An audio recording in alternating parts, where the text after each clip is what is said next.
As we come to the exciting conclusion of our 40 days of fasting and prayer for revival, I want to walk with you through an interesting 2-verse observation found in 1 Chronicles chapter 4, verses 9 and 10.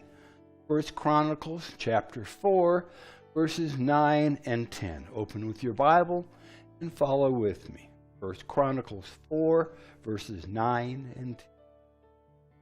Verse 9, and Jabez was more honorable than his brothers, and his mother called him his name Jabez, saying, because I bore him with sorrow.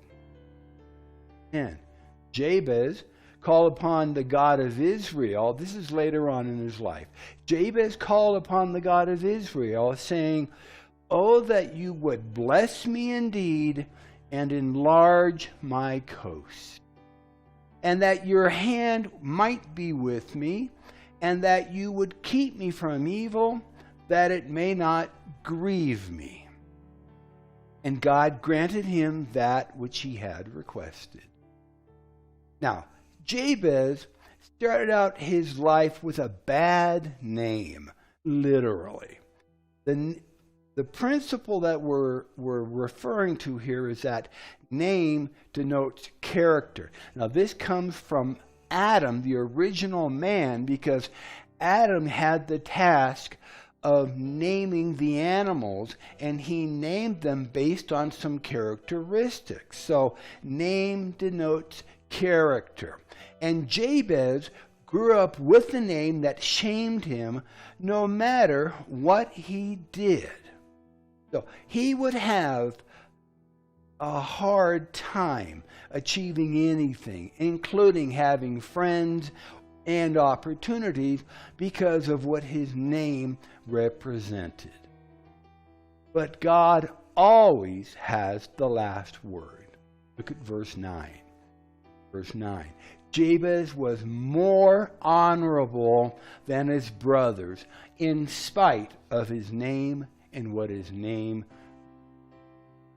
Somehow, Jabez's character was very different from what his name said about him. And in the middle of all of this anxiety, opposition, and frustration, Jabez had a relationship with the Lord that God would later honor. Not only did Jabez know about God, he had confidence that God would hear his prayers and that God would answer them. And we can know this because Jabez had asked for the Lord to do things that would benefit others as well as himself, and he approached the Lord with boldness, not hesitating or doubting. The phrase, enlarge my coast, meant to enlarge his sphere of influence. That, in and of itself, was a huge request. Remember that his name meant that his mother had birthed him in sorrow. What was that sorrow? Was it childbirth? Was it her inability to care for him?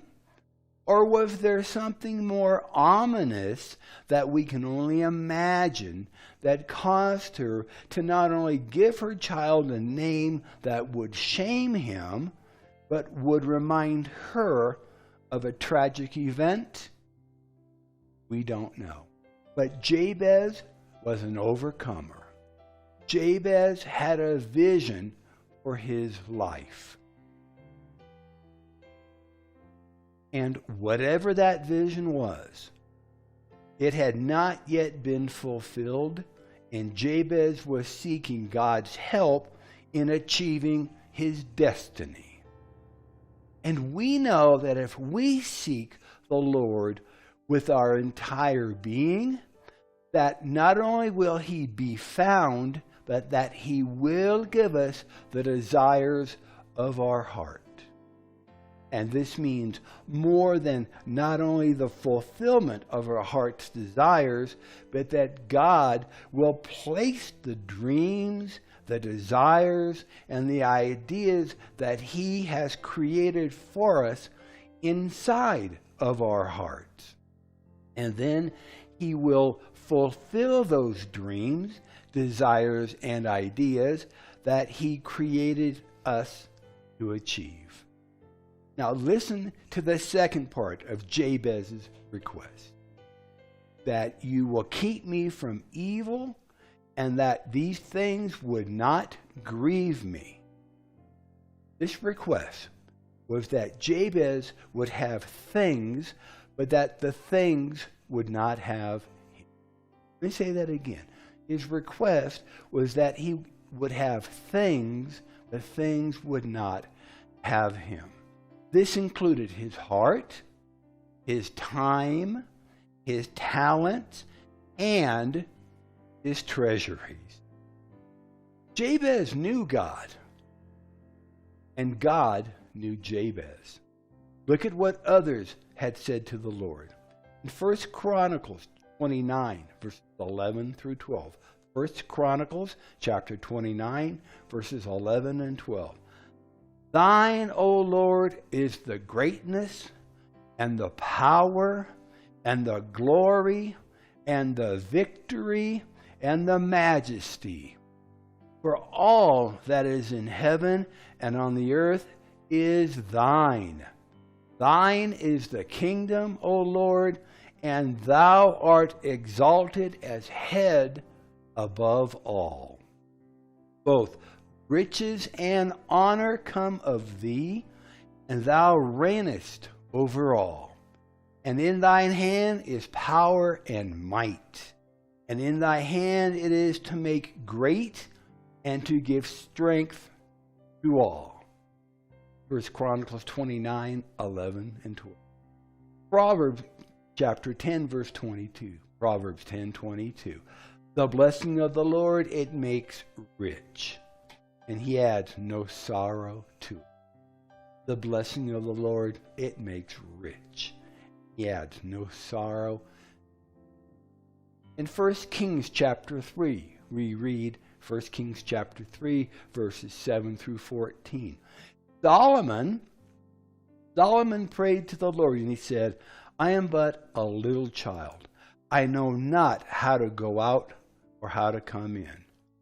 And thy servant is in the midst of thy people, which thou hast chosen, a great people that cannot be numbered nor counted for multitude. Verse 9, give therefore thy servant an understanding heart to judge thy people, that I may discern between good and bad. For who is able to judge this thy so great a people? And this speech, this request, this prayer, this petition pleased the Lord, that Solomon had asked this thing. And God said unto him, because thou hast asked this thing, and hast not asked for thyself a long life, neither hast asked riches for thyself, nor hast asked the life of thine enemies, but hast asked for thyself understanding to discern judgment. Behold, I have done according to thy words. Lo, I have given thee a wise and an understanding heart, so that there was none like thee before thee, neither after thee shall any arise like unto thee. Verse 13, and I have also given thee that which thou hast not asked, both riches and honor, so that there shall not be among the kings any like unto thee all thy days. And if thou wilt walk in my ways to keep my statutes and my commandments, as thy father David did walk, then I will lengthen your days. In 1 Kings chapter 4, 1 Kings chapter 4, verses 29 and 30.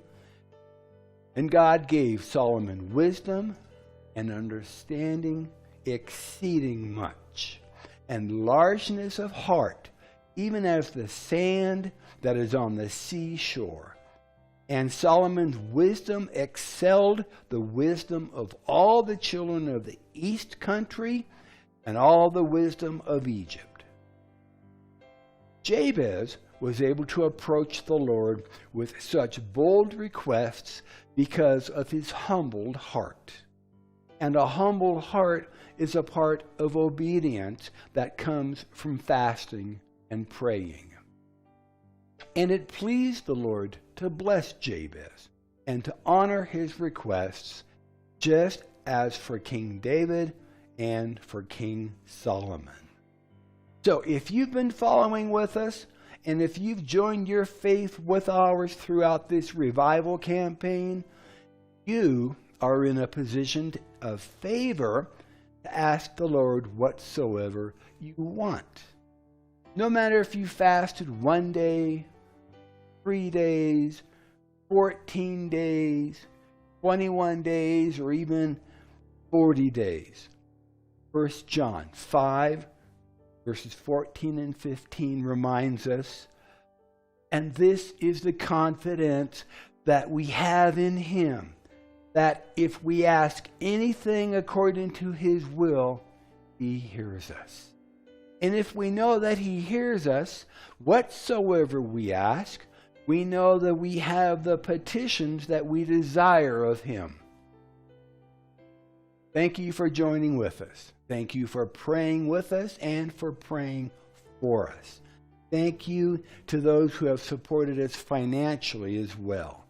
The blessings of the Lord belong to those who seek him and ask. This is Pastor Steve. Our church is La Viña de Gracia in La Calera, Colombia, a little ways outside of the capital city of Bogotá. So until next time, may the Lord richly bless you, prosper you, and keep you safe as you follow hard after him. Be sure to send us your testimonies of what the Lord has done for you and those around you as we complete this 40-day time of fasting and praying and seeking the Lord in all things. And we'll see you next time. God bless.